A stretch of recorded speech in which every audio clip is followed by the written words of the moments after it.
Hello guys, আজ যাবো এক বিশেষ কাজে। চোখগুলোকে ছুটি করে বেঁধে নিয়েছি আর এখন করছি ঢং।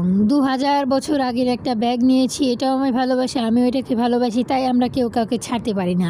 আর ছাতা ছাড়া তো হবেই না, কখন কি হয় বলা যায় না। আকাশের যে মুড সুইং, এমন মুড সুইং মেয়েদের হাতে হয় নাকি, তাতেও আমার সন্দেহ আছে। আর এখন এসে পড়েছি রাস্তায়, বাস স্ট্যান্ডে পৌঁছানোর জন্য 10 মিনিট হাঁটতে হবে। আর এই জন্য আমি আমার পানামুখ দুটো যন্ত্রকে চালনা শুরু করে দিয়েছি।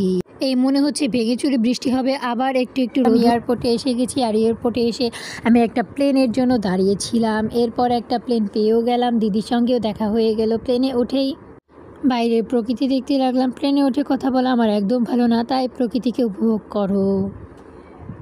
আমাদের প্লেন যাচ্ছে পদ্মা সেতুর ওপর দিয়ে, আর দেখতেই পাচ্ছ একদম পদ্মা নদীটা ভরে গেছে, জলে থই থই করছে একদম। আমি এসে পড়েছি আমার প্রাক্তন কলেজে। এখান থেকে যাবতীয় সম্পত্তি নিয়ে এখন আমি আমার গন্তব্যে রওনা দেব।